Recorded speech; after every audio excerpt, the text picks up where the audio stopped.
Cowboys, Raiders hope to salvage disappointing seasons. A season that began with such high expectations in Dallas and Oakland is headed to the finish with the Cowboys and Raiders struggling to stay alive in the playoff race.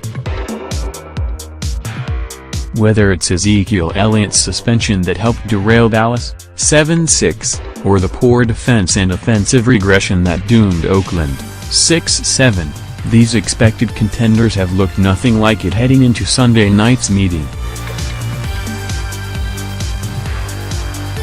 I think the two of us probably expected to have a few more wins at this point in the year, Raiders coach Jack Del Rio said. I just think that's just part of the hype around the game. Been talked about a lot. It doesn't really matter. It's what you earn on the field. After the Cowboys won 13 games in the NFC East last year and the Raiders had 12 wins for their first playoff berth since 2002, many experts believe both would be among the top contenders this season. But Dallas got off to a sluggish start by losing 3 of 4 games early and then dropped the first 3 games during Elliott's suspension that ends after this week. But that might be too late for the Cowboys, who are in a 3-way tie for 8th place in the NFC and need help to reach the playoffs. I know how important it is for us to win and that's the only thing we can control, quarterback Dak Prescott said. The rest is kind of crossing fingers and I guess hoping, so for us it's just about winning out, and that's all we're focused on. The Raiders dropped 4 straight to fall into an early hole but managed to get back into a tie for first place in the mediocre AFC West heading into last week. But Oakland lost 26-15 to the Chiefs and is 1 game behind Kansas City and the Chargers in the division and a game back in the wild card race and also needs lots of help.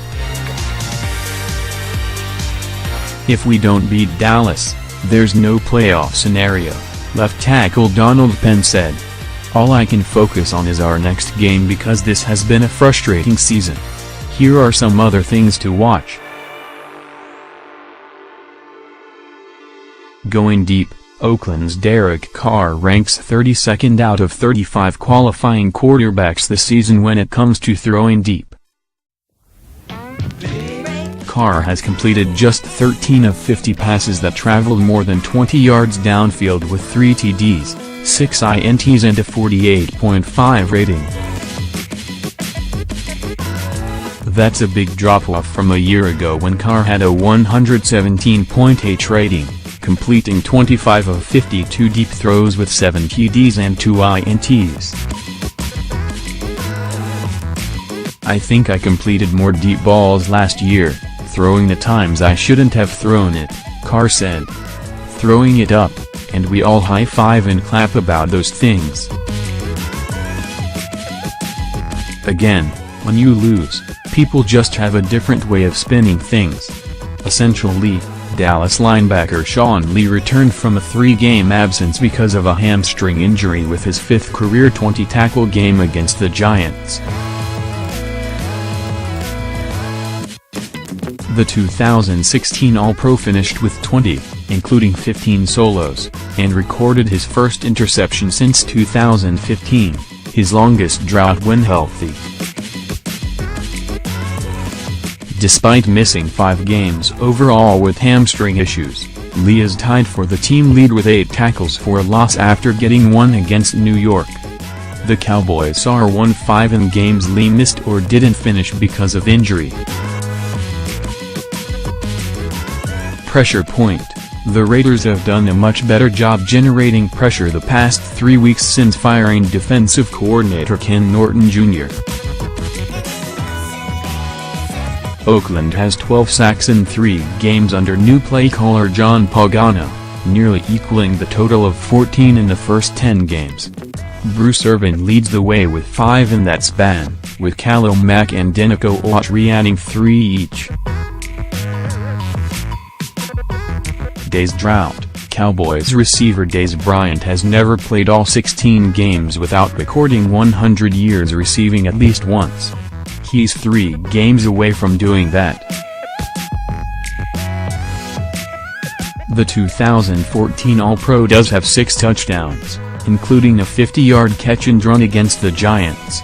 In his second year in 2011, Bryant didn't have a 100-yard outing but missed a game early with an injury. He had 9 TDs that season. Stepping up, the Raiders have gotten few contributions from this year's draft class, with top 2 picks Garion Conley and Obi Melifonwu spending most of the season on the sideline with injuries.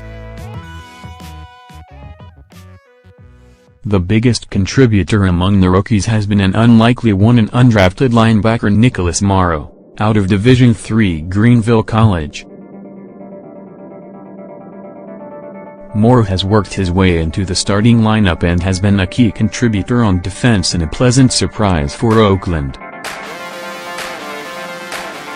"I was late for OTAs and there were some days I only got 2 reps," he said. "I started off training camp in Group 4. My expectations have been way more than exceeded.